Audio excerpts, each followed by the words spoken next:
C'était Bonnie et Clyde. Mais qui ne l'aimait pas? Qui la détestait? Qui avait autant de rage à son endroit? Était-ce une trahison? Je ne sais toujours pas ce qui les a motivés et ça me hante encore.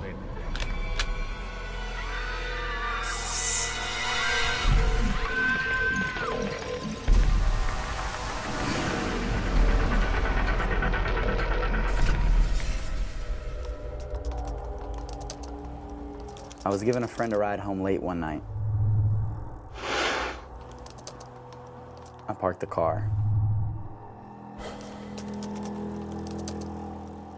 The events that followed are not pleasing for me to relate.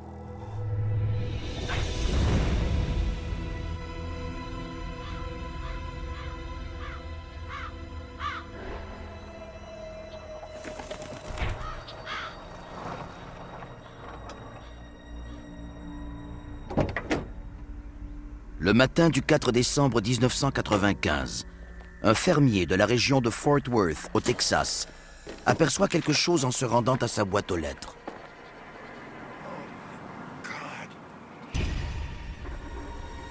C'est le corps d'une jeune femme.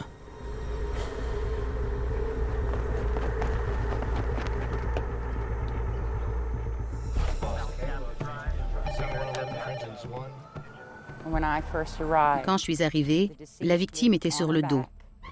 Elle portait des chaussettes blanches, des shorts de course et 2 chandails, un t-shirt et un pull par-dessus. Elle n'avait pas de chaussures, seulement des chaussettes blanches. Ces blessures témoignent d'une faim atroce. Elle avait ce qui semblait être 2 trous de balles à la tête, un dans le front et un dans la joue. Elle avait aussi de petites entailles sur ses bras et ses mains et quelques ecchymoses.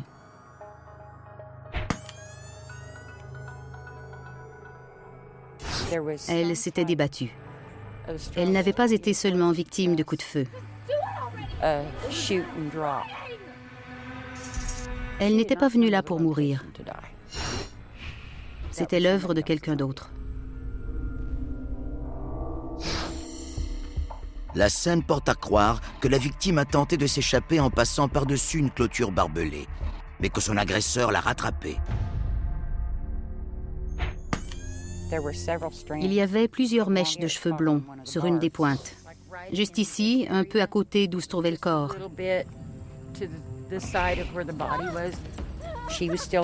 Elle était toujours vivante lorsqu'elle est tombée au sol sur le dos. On le sait par ses mains qui étaient crispées. Elle s'est agrippée à la végétation environnante avant de mourir. Les enquêteurs établissent que le tueur s'est penché par-dessus la victime et qu'il a tiré sur elle à bout portant. Ce qui laisse croire à un mobile personnel et motivé par la rage. La victime et le tueur se connaissaient probablement. C'était visiblement un acte délibéré. C'était intentionnel. Le tueur voulait s'assurer qu'il ne s'en sorte pas.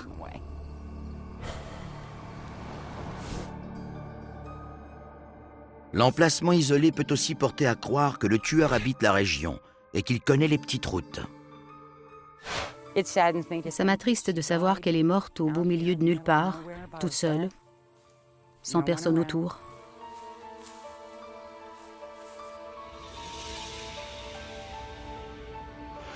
Comment a-t-elle abouti là? Qui ne l'aimait pas? Qui la détestait? Qui avait tant de rage à son endroit qu'il irait jusqu'à la tuer et à se débarrasser d'elle comme ça? C'est d'abord à ces questions que les policiers ont dû répondre.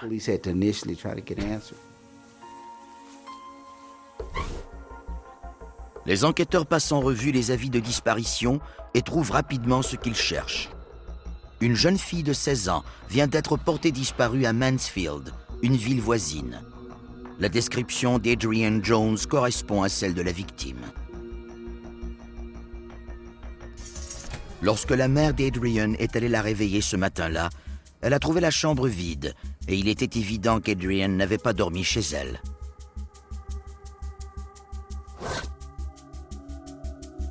Adrienne était une jeune fille dynamique et très sportive. Elle jouait au soccer et faisait de la course sur piste. Elle n'était pas parfaite. C'était une adolescente et elle se rebellait parfois contre ses parents. Mais la plupart du temps, c'était une bonne fille.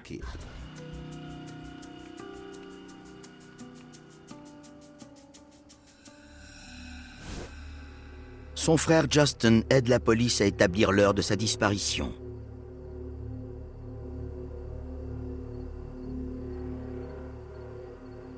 Il est parti à la recherche de sa sœur. Mais elle n'était pas là. Il ne s'en faisait pas, car elle sortait parfois furtivement pour aller retrouver ses amis. Les policiers ont supposé que quelqu'un avait attiré Adrienne Jones hors de chez elle par la ruse et que cette personne l'avait tuée.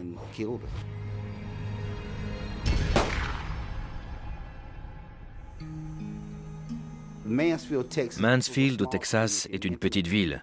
Ça a aussitôt eu un très grand impact. L'annonce du meurtre de cette étudiante populaire se répand rapidement à l'école secondaire de Mansfield. Never had I even imagined so much guilt.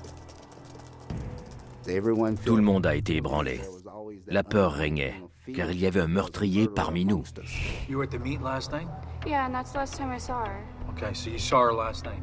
Short distance. Les enquêteurs interrogent les enseignants et les élèves afin d'en savoir davantage sur Adrienne et sur son mode de vie.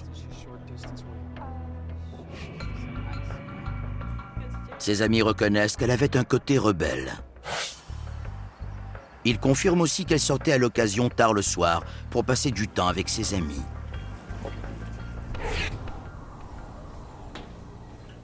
L'autopsie révèle qu'un instrument contondant a servi à briser le crâne d'Adrienne. Le tueur l'a ensuite abattu de 2 balles de calibre 9 mm à la tête. Une piste semble aussitôt prometteuse. Un ami révèle qu'une conversation téléphonique qu'il a eue avec Adrienne le soir du meurtre a été interrompue par un garçon du nom de Brian. Hang on, someone's on the other line. Hello? Hello? Time to say goodnight. Okay. I gotta go. Pull up out front. See you later. Hi, I'm back. Who was that? Brian, a guy from school. Leurs recherches conduisent les enquêteurs à Brian McMillan, 17 ans, qui a abandonné l'école secondaire 1 an auparavant. Il a connu Adrienne alors qu'elle travaillait à temps partiel dans un commerce de restauration rapide. Elle avait même demandé à quelques-uns de ses amis s'ils croyaient qu'il avait le béguin pour elle. Mais Brian McMillan ne l'intéressait pas. Sachant que McMillan a été déclaré bipolaire, les policiers se demandent s'il n'aurait pas été pris de rage envers Adrienne parce qu'elle ne voulait pas sortir avec lui.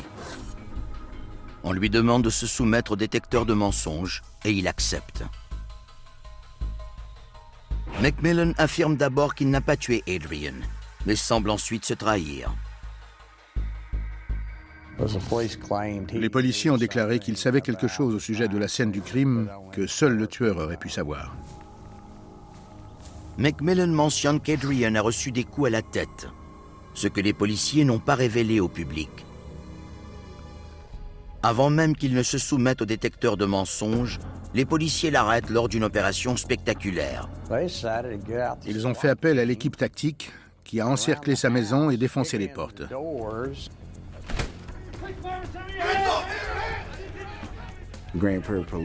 Les policiers de Mansfield l'ont fait sortir de chez lui et l'ont mis en état d'arrestation pour le meurtre d'Adrienne Jones. Affaire résolue, affaire classée. Mais l'affaire n'était ni résolue, ni classée. What's the worst thing you've done? I'll tell you if you tell me. Murder.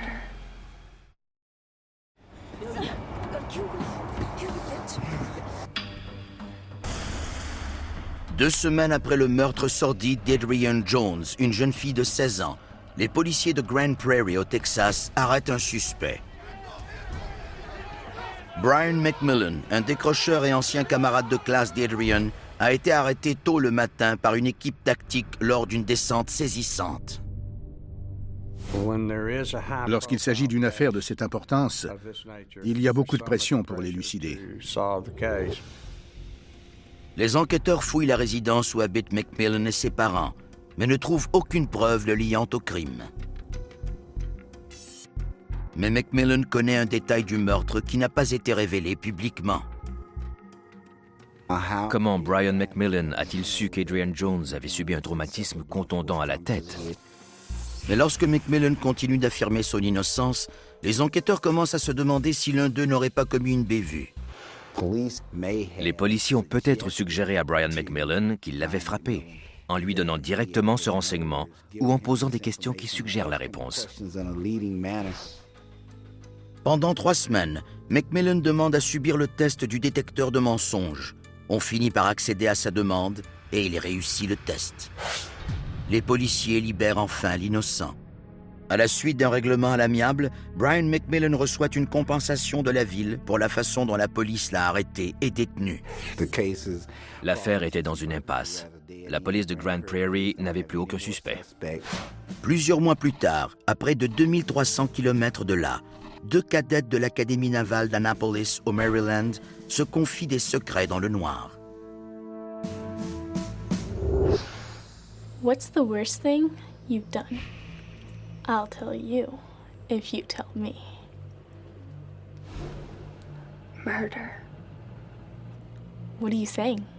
David cheated on me with this girl, so we killed her. I told him it was the only way to purify our love.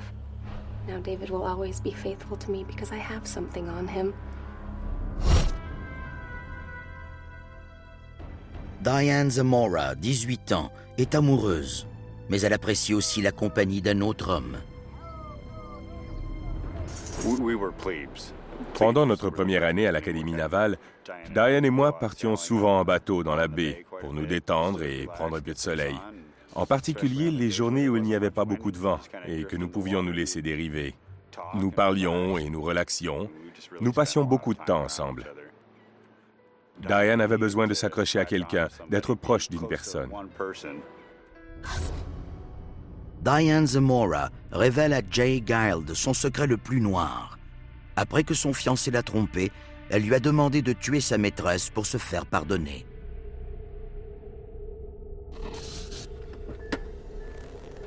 Diane affirme à Jay que son fiancé a attiré la jeune femme dans un champ avant de la battre. Je ne la croyais pas. Son histoire m'apparaissait tellement tirée par les cheveux. C'était une fille effacée qui ne parlait pas beaucoup. Et elle n'était jamais agressive. Elle me semblait complètement incapable de faire quelque chose de ce genre. Sur un autre campus, les étudiants auraient peut-être fait la sourde oreille à cet aveu ou supposé qu'il ne s'agissait que de balivernes. Mais l'Académie navale s'attend à davantage de ses étudiants. Notre code d'honneur affirme que les aspirants de marine sont des personnes intègres. Ils font toujours ce qu'il faut faire. Selon le code d'honneur, vous êtes tenu de signaler toute infraction à la loi au commandant de compagnie. Je ne l'ai pas signalé car elle se serait fait expulser de l'Académie pour m'avoir menti en inventant cette histoire. I know I'm duty-bound to tell you this, sir. Tell me. Mais d'autres à qui elle s'est confiée se sentent obligés de révéler son secret. Late last night, we were talking in the dorm room. She told us she did it. Les camarades de chambre de Diane Zamora ont signalé par la chaîne hiérarchique des aspirants de marine qu'elle disait avoir commis un meurtre. Another girl, and so that's why they killed her. Une enquête officielle se met en branle. Talking in the dorm room. Les officiers contactent les services de police de la région d'où est originaire Zamora au sujet d'affaires de meurtre non résolues dont la victime était une adolescente. Ils découvrent bientôt ce qui s'est passé à Grand Prairie.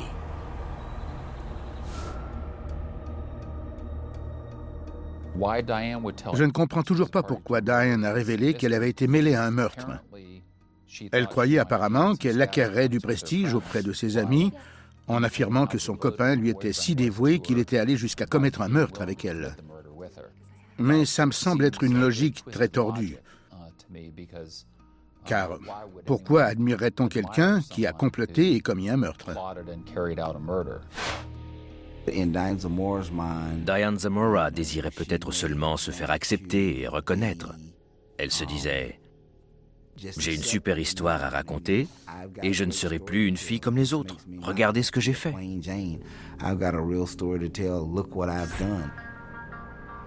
Les enquêteurs de Grand Prairie fouillent le passé de Diane. L'aînée de 4 enfants, elle a grandi dans la région de Fort Worth, au Texas, à seulement 50 km des lieux du crime.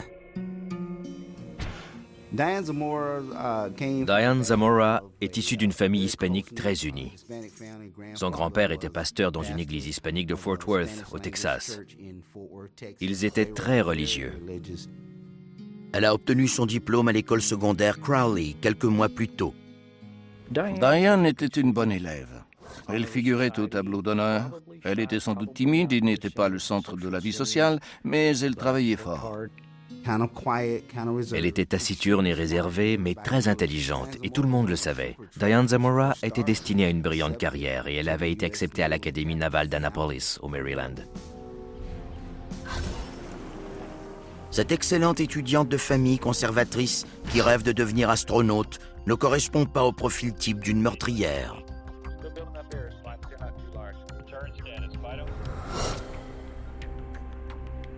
Pourtant, il existe un lien évident entre Diane et le meurtre. David Graham, son fiancé, connaissait Adrienne Jones.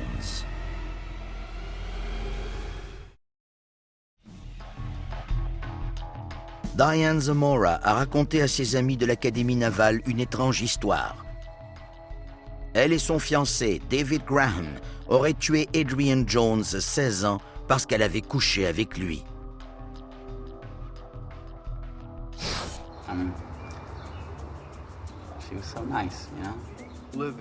Graham a été interrogé par les enquêteurs peu après le meurtre, en même temps que les autres amis d'Adrienne et que ses camarades de l'équipe de cross-country.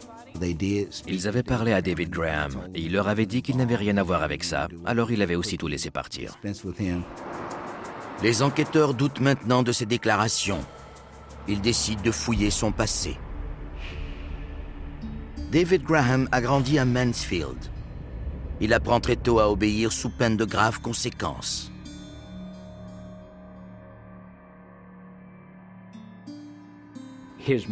On dit que sa mère avait beaucoup de règles et qu'elle était très stricte. Si David ou un de ses frères et sœurs mettait ses coudes sur la table, elle leur donnait un coup de fourchette pour leur rappeler les bonnes manières. Ses parents se séparent 1 an avant le meurtre d'Adrienne. David demeure à Mansfield avec son père, un directeur d'école primaire à la retraite. David a développé un fort désir d'être très bon. Il en est venu à s'attendre à ce que les femmes soient extrêmement exigeantes et il s'est trouvé à l'aise dans les relations dans lesquelles on lui demandait de suivre un ensemble complexe de règles strictes. Les enquêteurs apprennent que David et Diane ont fait connaissance à l'adolescence lors d'un programme d'entraînement militaire sur une base aérienne. Plusieurs personnes qu'il avait connues dans le corps d'entraînement des réservistes disaient de lui qu'il était très doué. Il exécutait presque tous ses exercices militaires du corps d'entraînement à la perfection. Il connaissait tous les règlements et il savait les suivre à la lettre. Pendant 3 ans, David et Diane ne sont qu'amis. Ce n'est que l'été précédant le meurtre que l'amour naît entre eux. Au dire de tout le monde, c'était un amour extrêmement intense.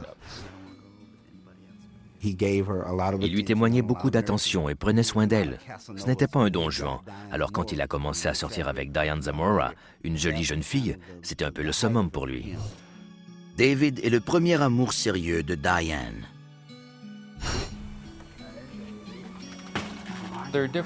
L'amour se divise en plusieurs phases. Ils étaient au premier stade, celui de l'engouement, où on ne pense à rien d'autre. I was totally in love with her and always will be.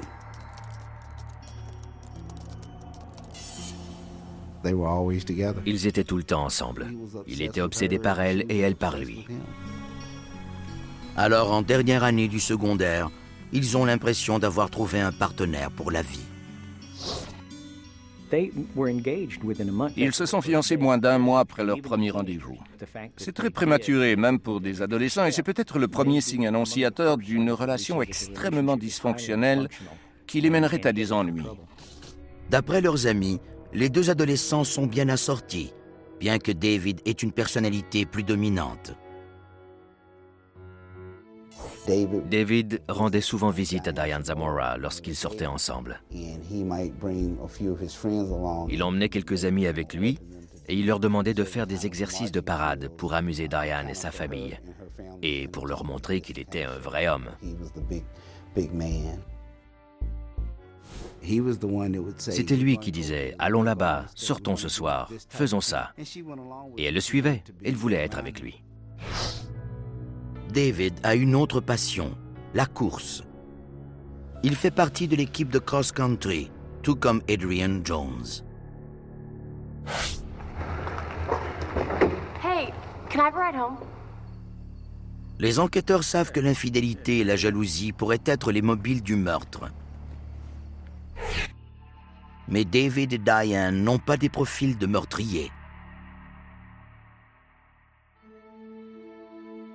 Diane s'engage dans l'armée dans le but de devenir astronaute. David, lui, choisit la force aérienne.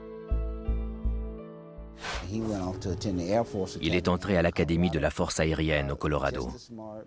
Il était très intelligent et il était décidé à s'engager dans l'armée de l'air et peut-être même devenir pilote de guerre. Il aimait les armes à feu et les armes en général. Tout réussissait à David Graham.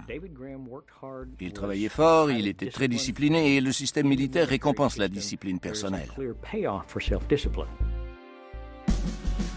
David fait d'importants progrès à l'Académie de la force aérienne de Colorado Springs. Les amoureux prévoient se marier après l'université. C'étaient deux adolescents extrêmement intelligents et beaux qui avaient le monde à leur portée et un avenir prometteur devant eux. Mais maintenant que le terrible secret de Diane est dévoilé, les policiers de Grand Prairie ont d'autres projets pour eux. Ils ont interrogé Zamora et elle a nié toute implication dans le meurtre. Elle a dit quelque chose comme « Ce n'était qu'une blague, c'est un malentendu », comme si ce qu'elle avait dit n'était pas vrai.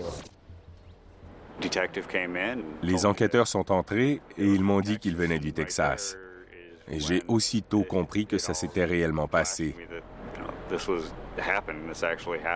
Diane était mêlée à ce meurtre. Ils n'avaient pas besoin d'en dire plus. J'étais décidé à tout leur dire.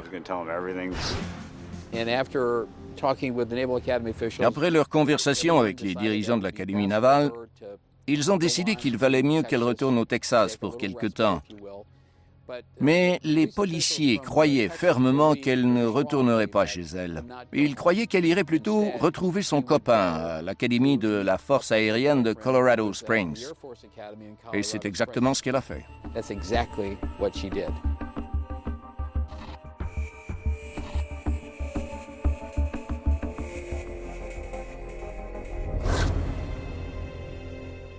David et Diane passent le week-end ensemble. Mais les deux amoureux sont maintenant les principaux suspects dans une affaire de meurtre qui ébranlera bientôt les États-Unis.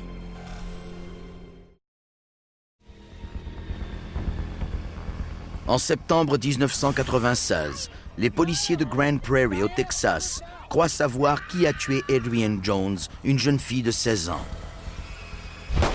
Ils décident d'interroger David Graham, un camarade de l'équipe de cross-country d'Adrian, et sa fiancée Diane Zamora.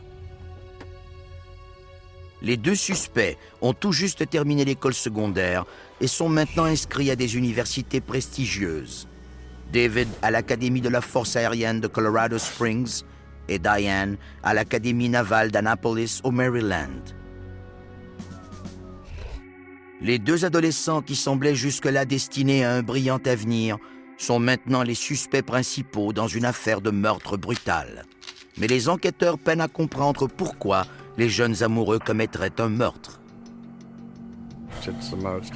C'était à tous les égards l'affaire la plus étrange sur laquelle j'ai travaillé.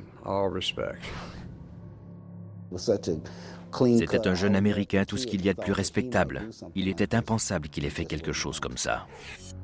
Diane Zamora déclare aux enquêteurs qu'elle n'a tué personne.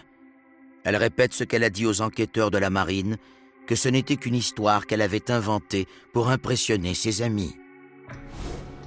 David plaide aussi non coupable aux accusations de la police du Texas et des enquêteurs de la force aérienne. Tell me about your girlfriend. Diane, she was always telling me that our love was perfect. Mais après plusieurs heures d'interrogatoire, David craque et passe aux aveux. If you're not going to write it the way I say it, should I just type it? David Graham a décidé de prendre les commandes. D'après David, l'idée du meurtre a commencé à germer l'automne précédent, lorsqu'il a ramené Adrienne Jones chez elle après une rencontre d'athlétisme.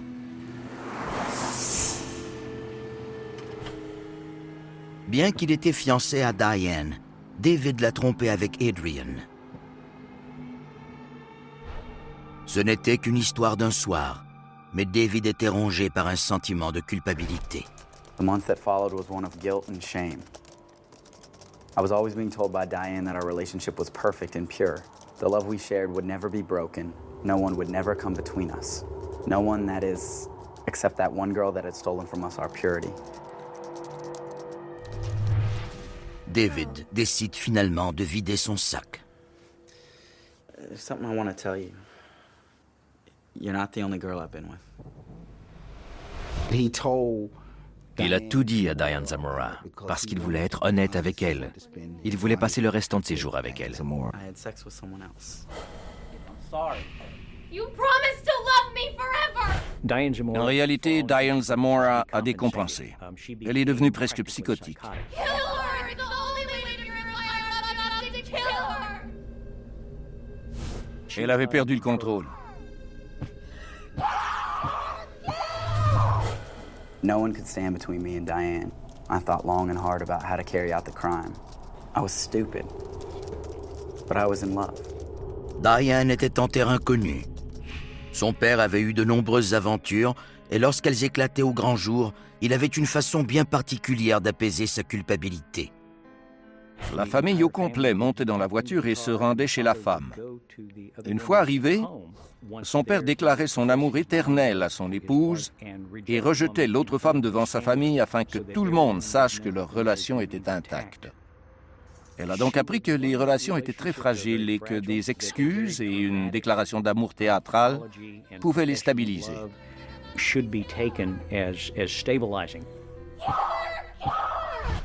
Il devait maintenant se racheter de façon spectaculaire. Il devait faire quelque chose pour ramener leur relation à la normale.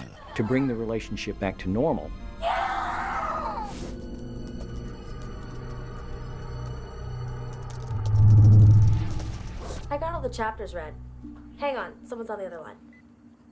Hello? Hi, it's David. Look, I need to see you. Really? Well, okay. I'll come pick you up out front after your parents are asleep.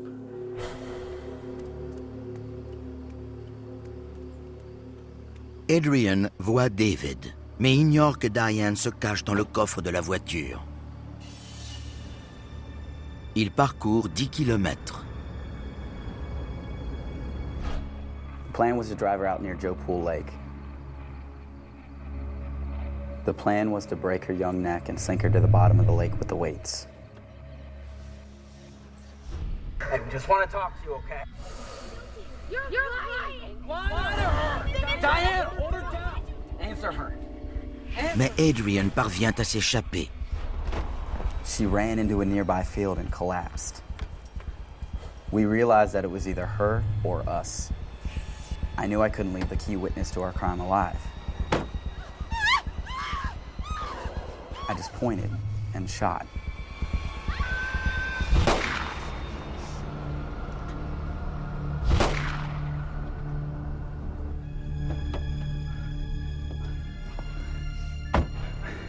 I can't believe we did that. Shouldn't have done that. I just wanted it to all go away. Adrienne was gone. I was responsible, and it wasn't going away. Après avoir rédigé ses aveux, David Graham est conduit à la prison de Grand Prairie au Texas. En chemin, il révèle aux policiers que les armes du crime sont cachées dans le grenier de son père.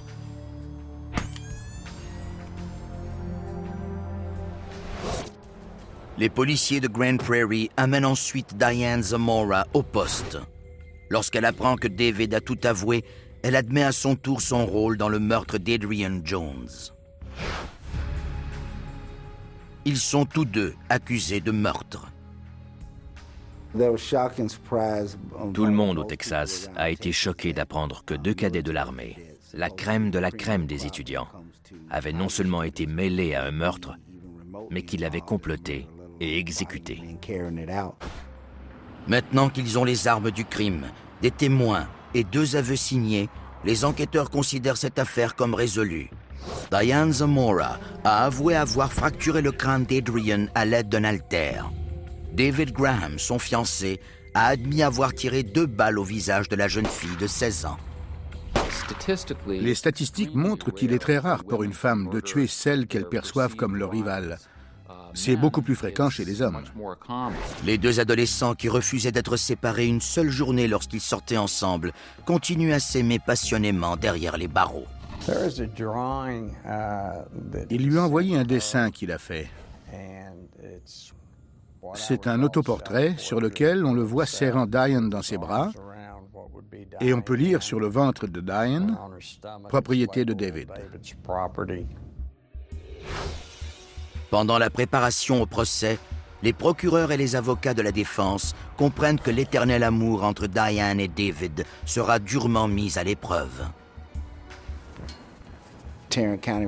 Les procureurs du comté ont décidé de commencer par le procès de Diane Zamora, car ils avaient davantage de preuves contre elle. Ses propres avocats la soupçonnent de taire une partie de la vérité. Ils demandent une évaluation psychologique. Tout porte à croire qu'à l'époque où elle a fait la connaissance de David, elle souffrait déjà d'un trouble de la personnalité limite. Les gens qui souffrent de ce trouble ont tendance à vivre leurs émotions de façon très intense. Ils ne se sentent pas seulement bien, ils se sentent extraordinairement bien. Et lorsqu'ils sont malheureux, c'est la pire journée de leur vie.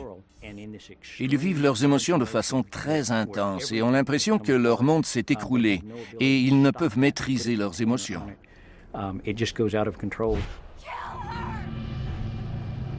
Elle a parlé ouvertement du meurtre avec ses amis. Les gens qui ont ce type de personnalité ont de la difficulté à établir leurs limites. Diane a très vite révélé aux autres des choses qu'elle aurait dû taire. Les gens à qui elle en a parlé l'ont signalé aux autorités et c'est alors que les dominos se sont mis à tomber.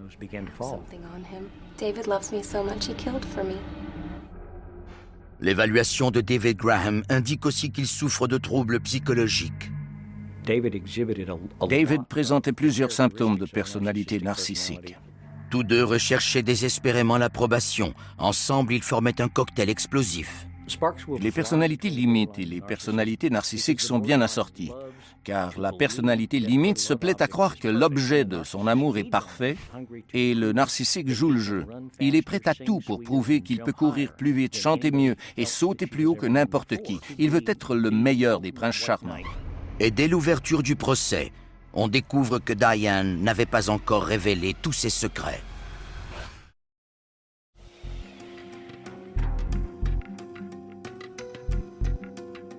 En février 1998, Diane Zamora comparaît en cours dans le comté de Tarrant, au Texas.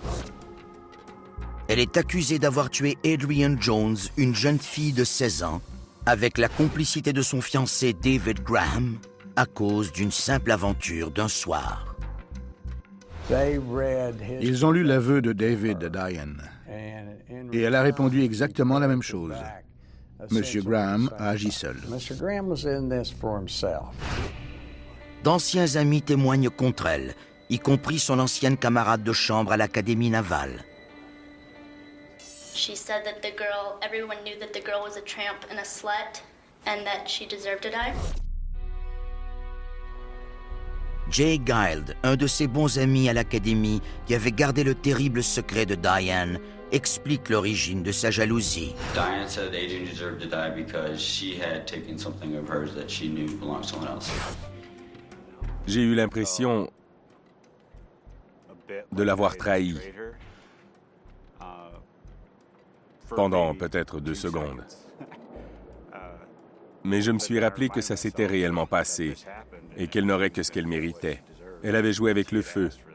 Elle m'avait mis dans une position délicate. D'une façon ou d'une autre, c'était une trahison. Le témoin principal de la défense se révèle être Diane Zamora elle-même. Elle trahit son fiancé. Diane Zamora a déclaré que David Graham avait décidé seul de commettre le crime et qu'elle n'avait jamais souhaité qu'il tue Adrian Jones. Diane décrit David comme un homme violent qui la maltraitait. Elle affirme qu'il la battait régulièrement et qu'il exigeait des rapports sexuels jusqu'à 7 fois par jour, parfois même sous la menace d'une arme. He tried shoving it between my legs and he put it in my mouth. He was trying to pretend he was raping me. Diane déclare au jury qu'au départ, David devait seulement confronter Adrian et l'humilier en déclarant son amour à sa fiancée devant elle. Plus jeune, elle avait souvent vu son père faire de même après avoir été pris à tromper sa femme. Diane, sa mère, son frère et sa sœur montaient tous dans la voiture et se rendaient chez la maîtresse de son père, où celui-ci la confrontait en lui disant « Voici ma famille, je les aime et je ne te verrai plus jamais. »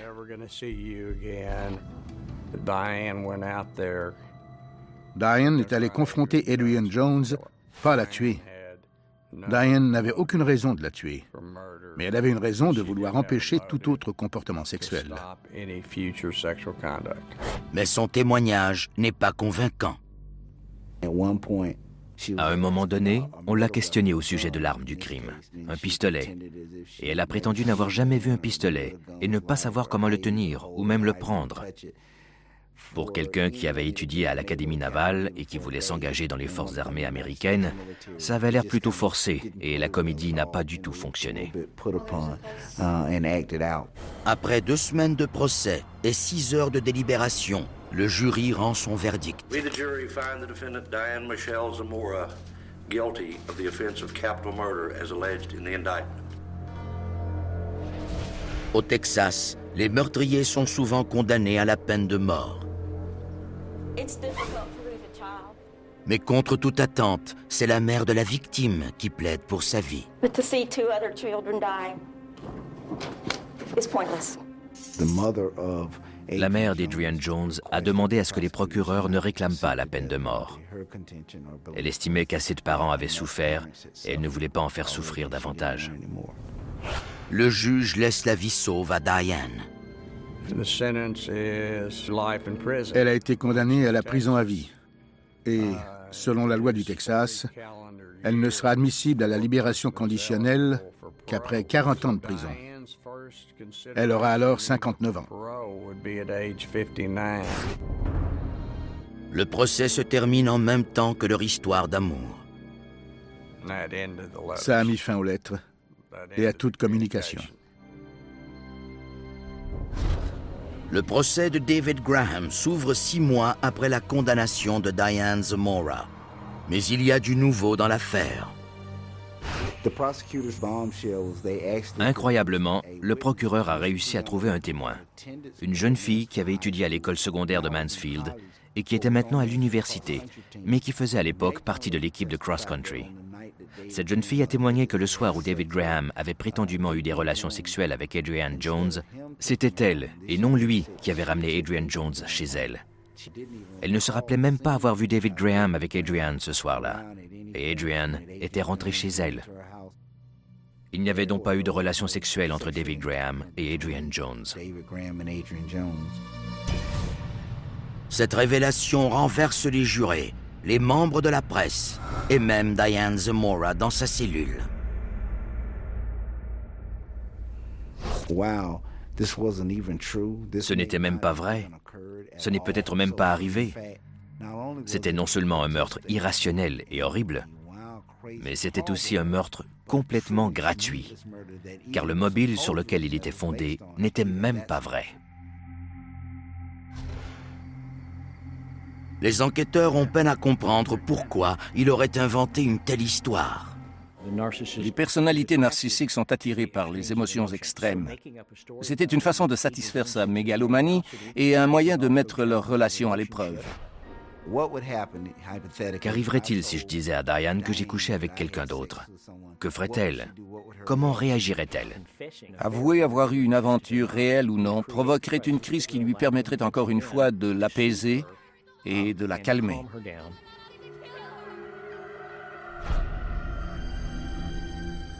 Les enquêteurs concluent que la réaction irrationnelle de Diane à la confession de David l'a effrayé au point de le rendre incapable de lui avouer la vérité. Il n'a pas été capable de lui dire « ce n'était qu'une blague, nous n'avons pas couché ensemble, ce n'est pas vraiment arrivé ». Les avocats de David affirment que c'est Diane Zamora qui a battu puis abattu Adrian et que David n'a fait qu'aider Diane à étouffer le crime. Son ex-fiancé témoigne à contre-cœur. À un moment donné, pendant le procès, Diane a été appelée à la barre de la salle d'audience. Il y a alors eu une pause et les procureurs et les avocats de la défense étaient soit à l'extérieur de la salle d'audience, soit auprès du juge. Pendant environ 5 à 10 minutes, David Graham et Diane Zamora se sont regardés dans les yeux. C'était un moment très intense du procès. Je crois que c'était une façon mutuelle de se dire, sans prononcer un seul mot, qu'ils avaient toujours le contrôle. Mais le jury n'entendra jamais son témoignage. Diane Zamora, qui a fait appel à la suite de sa condamnation, revendique le droit à ne pas s'incriminer elle-même.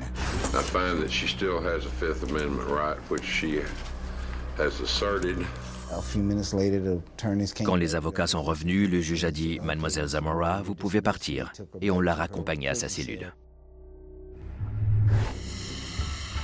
Les procureurs se fient maintenant à l'aveu détaillé que David a fait aux enquêteurs, tandis que les avocats de la défense affirment que David a inventé cet aveu de toutes pièces pour protéger Diane.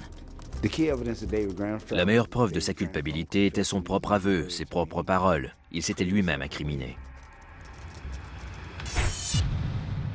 Le jury déclare David Graham également coupable de meurtre. Il est condamné comme Diane Zamora à la prison à vie, sans possibilité de libération conditionnelle avant 40 ans. Ils ont eu ce qu'ils méritaient. Le meurtre d'Adrian Jones est éclairci. Jadis inséparables, David et Diane ne se parlent désormais plus. Mais Diane a trouvé de nouveau l'amour en correspondant avec un détenu d'un autre pénitencier. Stephen Mora a un passé lourd de vol et d'incendie criminel et purge une peine de prison de 4 ans pour avoir proféré des menaces. Après quelques mois de correspondance, il se marie par procuration en 2003 sans jamais s'être vu. Le trouble de la personnalité de Diane a peut-être influencé sa décision. Les personnalités limites doivent absolument être en couple. Ce mariage valait mieux que rien du tout. David Graham est maintenant revenu à son aveu initial et soutient de nouveau qu'il a tué Adrian Jones pour apaiser la colère de Diane Zamora. Il prétend que l'aventure avec Adrian est bel et bien arrivée et que ce n'est pas un produit de son imagination. Il ne démord pas de cette histoire, peu importe ce que les autres en disent et ce qu'ils croient. Diane Zamora soutient toujours que David a agi seul et qu'elle n'a jamais fait de mal à Adrian Jones. J'espère qu'un jour, elle sera capable d'avouer son implication et de s'excuser auprès de tous ceux que ça a affecté. David Graham est maintenant derrière les barreaux de la prison à sécurité maximale de Huntsville, au Texas. Il dort dans un dortoir et travaille comme caissier. Diane Zamora passe le plus clair de son temps enfermée dans sa cellule à la prison Mountain View de Gatesville, au Texas, où elle est isolée du reste des détenus. Seuls David et Diane savent ce qui s'est réellement passé cette nuit-là. Mais les spéculations continuent. Je ne sais toujours pas ce qui les a motivés. Et ça me hante encore. Leurs rôles ont été complètement renversés quand Diane est devenue agressive et dominatrice et que David est devenu celui qui recevait et exécutait les ordres. Je crois qu'il est extrêmement improbable que David ou Diane aient commis un meurtre l'un sans l'autre. Les triangles amoureux sont les situations les plus menaçantes pour un couple. Ils s'encourageaient l'un l'autre. Il ne fait aucun doute que Diane Zamora encourageait le narcissisme de David et les efforts constants de David pour obtenir l'approbation de Diane étaient tout aussi valorisants pour elle. La question qui tenaille la plupart des gens, c'est « Pourquoi ?» Les gens ne comprennent pas qu'on puisse demander à son fiancé de prouver son amour en tuant une fille parce qu'il dit avoir couché avec elle une fois.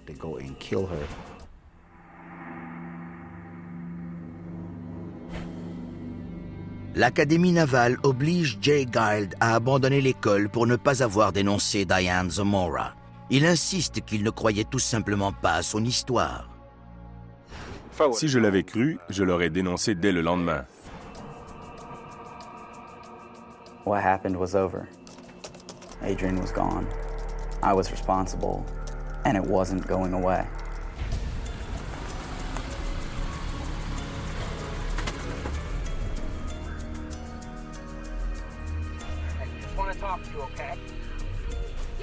Adrian Jones a sans doute joué un rôle important. Ils avaient besoin de tuer quelqu'un, c'était pour le bien de leur relation. S'ils ont décidé de la tuer, c'était pour partager un rituel et la responsabilité du meurtre. La vie aurait pu reprendre son cours. Ainsi, Diane Zamora aurait une preuve de sa loyauté. Adrian Jones a simplement fait office de cible.